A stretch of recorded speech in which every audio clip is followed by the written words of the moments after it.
Rosie, how about this for an August 12th blockbuster news drop at 7 Eastern Time? Auston Matthews to be named the 26th captain in franchise history, courtesy, Darren Dreger and Chris Johnson and others. What do you make of that? Yowza, yowza. It's a big deal, man. I remember being there and they put a lot of stock into what the captain is, who the captain's going to be, the captains of the past.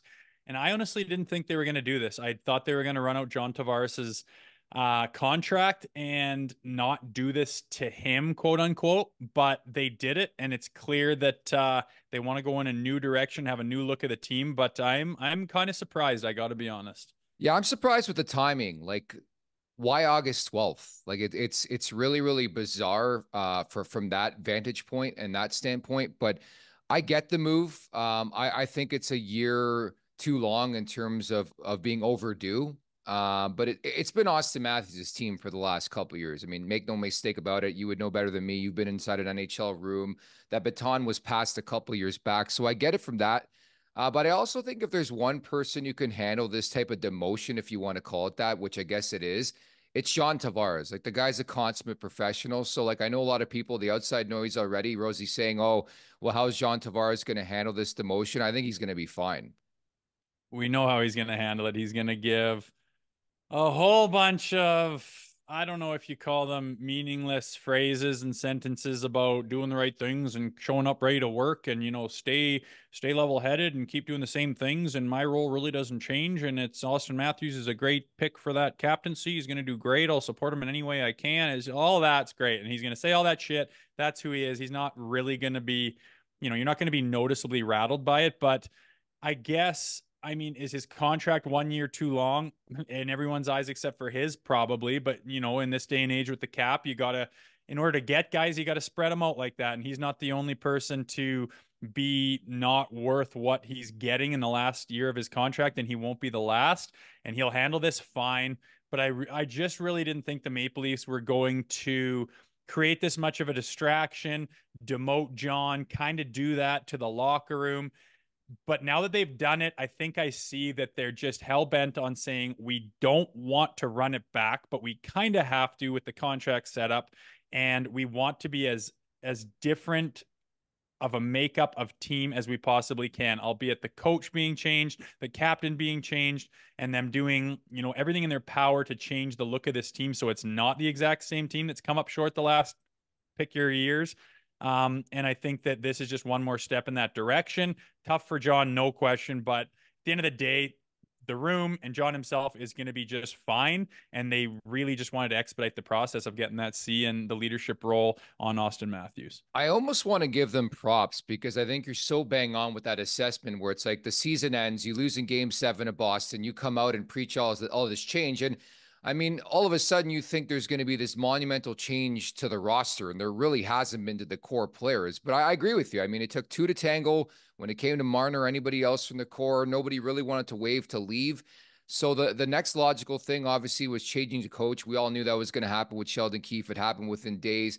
But the other big time seismic shift you could have made what was, switching the captaincy. And we heard rumors about that via Nick Kyprios in early July.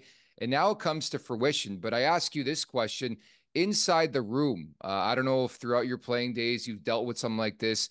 How do you think players will handle it? Do you think it was the right decision? I think the proof will be in the pudding, obviously, but I don't want this to be like a bigger story than it has to be because, again, a lot of the roster is pretty much the same, isn't it? Yeah, for the most part. And yeah, they did preach change and this and that. And I think that they wanted to make change and they would have made change if they could. But as Yeah. we talked about all summer long, so many things had to fall in place to make a seismic move. And we thought, the most logical one would be to move Mitch Marner and his no trade clause. That didn't happen, obviously, hasn't happened yet. Who knows if it's going to happen or not? I think as time dwindles on, it's less and less likely. But this is just one of the steps that they took to change things within the locker room. It's not a huge deal. I mean, honestly, the media and the market is going to make more of a more of an issue out of it than it really is. That conversation with John would have sucked. The first time he comes in and addresses the room and talks to the guys, that's going to kind of suck. It's going to be odd for some guys, you know, say you're in the gym rolling beside John. It's going to be weird. You've never really had a captain that's on the same team and not the captain anymore. It's a tough thing to deal with, but John is the consummate professional. He'll handle it just fine. How much of a voice was he in that room? How vocal was he? I have my questions about that. I feel like he's more of a lead by example and a silent, you know, doesn't say a lot, but, you know, do what I do kind of thing. I think it's fine to move to Auston. It's not going to blow that room up by any stretch of the imagination. The hardest thing this is on John, no question. But, you know, I don't think the management is going to be looking at John saying, "Oh, we feel so awful for you as you make another $11 million this year, and your leadership hasn't brought us to the promised land." So they did what they had to do to try to make the team better. And at the end of the day, John's going to have to deal with that, and I think he'll deal with it just fine. Talking to a bunch of people behind the scenes, close to the organization, it sounds like Morgan Riley is like the definitive leader, but I think it made a lot of sense for a lot of years now to name Auston Matthews the 26th captain in franchise history. So we expect a official press conference announcement coming up at Wednesday, 11 a.m. Eastern time. But according to Chris Johnson, there were extensive internal discussions following the season. Senior front office members ultimately concluded that it was time for a change, that Matthews was ready to take that next step. But big news here in the month of August, Rosie. How about that? We've been waiting for something to go down. It's nice. I'm only surprised it didn't come at 5 o'clock on Friday, this past Friday. That would have been more Leaf-like. But, you know, things are happening, and it makes you more aware that training camp is coming, preseason's coming, and the drop of the puck will be here before we know it. And this is just another step towards opening night, hopefully looking like a different team. Make sure to check out more of our content right here on the Leafs Nation YouTube page. We got long form interviews, we got clips, we got epic rants by Jay Rosehill. We simply have it all. And don't forget, you can find out much more at theleafsnation.com. Thanks so much for watching.